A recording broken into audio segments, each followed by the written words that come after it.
PM Modi ji की slogan याद है, बेटी बचाओ बेटी पढ़ाओ।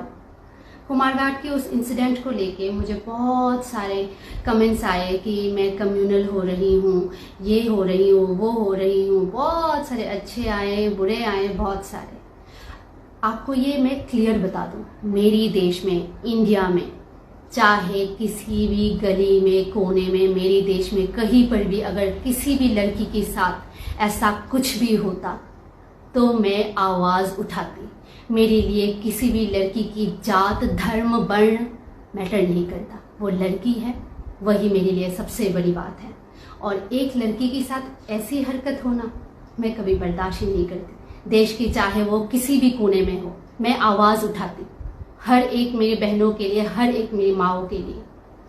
हमारे स्टेट की सीएम सर ने ये साफ स्टेटमेंट दिया है कि ड्रग्स और माफिया के खिलाफ जीरो टॉलरेंस किया जाएगा।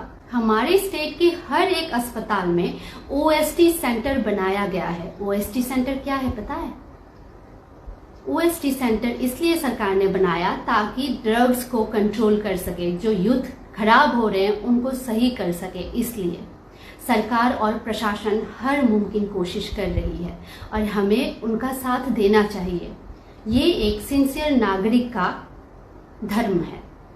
अभी मुद्दा ये है ना कि वो लड़की ड्रगिस्ट है। आप लोगों के हिसाब से चलो मान लेते हैं वो लड़की ड्रगिस्ट है, पर क्या आपको पता है कॉन्स्टिट्यूशन में हर एक इंसान की मौलिक अधिकार है? पता है रास्ते में जो पागल होते हैं ना, उसको भी छूने से पहले हमें परमिशन लेनी पड़ेगी उस महिला की। जी हाँ, अगर वो परमिशन नहीं देती तो उसको छूने का भी हमें हक नहीं है। हमारे देश की मौलिक अधिकार जो है ये यही कहती है, किसी भी इंसान को छूने से पहले हमें उसकी राय जानना बहुत जरूरी है, वो राजी है या फिर नहीं। आपने सुना तो होगा ना, नो मीन्स नो। इसका मतलब तो पता है ना। एक पूरी झुंड मिलके, मर्दों की झुंड मिलके 20 साल की बच्ची पे हाथ उठाते हो। 20 साल की, 20 years old। समझ में आ रहा है वो कितनी साल की है? 20 साल की युवती, उस पे हाथ उठा रहे हो। आप लोग चाहते क्या हो? Mob lynching? कहीं ये मॉब लिंचिंग तो नहीं है ना? और कहीं ये हमारे स्टेट की प्रशासन को बदनाम करने की कोशिश तो नहीं है ना? आप लोग मुझे ये बताओ, जो कुछ लोग कमेंट्स कर रहे थे उनके लिए ये सवाल है, महिला पुलिस क्यों बनाया गया? यहाँ तक कि हमारे स्टेट में पहली बार महिला टीएसआर की नियुक्त किया गया। पता है ना क्यों किया गया? हर एक पीएस में महिला पुलिस का होना बहुत जरूरी है। क्यों पता है? ताकि ऐसे উচ্ছৃঙ্খল মহিলাদের কন্ট্রোলে আনার জন্য একজন মহিলা পুলিশের দরকার হয়।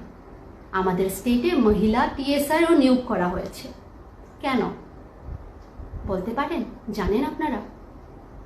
तो जिन्होंने कमेंट किया था ना, उनसे मेरी चंद कुछ सवाल है सिर्फ आप लोगों के लिए। একজন সিনসিয়ার নাগরিকের কি কর্তব্য সেটা জানেন? আচ্ছা বলুন তো, একজন সিনসিয়ার নাগরিকের কি কর্তব্য? আরেকটা প্রশ্ন, ওই মেয়েটাকে, 20 বছরের যুবতী মেয়েটাকে যখন ঘেরাও করে মারা হচ্ছিল, তখন আপনাদের হাত ওই মেয়েটার কোনো প্রাইভেট পার্টে যায়নি তো? সেটা এশিওর করতে পারবেন তো আপনারা? পুরা ঝুন্ড মিলে তো মেরেছেন। এখন বলুন, নাকি ইচ্ছাকৃতভাবে নারীর শরীরের সংরচনাটাকে স্পর্শ করার জন্য এগিয়ে গিয়েছিলেন? বলতে পারবেন? একজন সিনসিয়ার নাগরিকের কাছে জানেন কি বড়? সমাজ, শৃঙ্খলা, সম্মান, মান, এগুলো অনেক বড়। সেটার মান রাখতে পেরেছেন? আরেকটা লাস্ট প্রশ্ন, ওই যুবতী মেয়েটার গায়ে সবাই মিলে মারপিট করে আপনারা কিসের পরিচয় দিয়েছেন? একজন সিনসিয়ার নাগরিকের? উত্তরটা নিশ্চয়ই দেবেন, কিন্তু অপেক্ষায় থাকবো উত্তরের। শুভরাত্রি।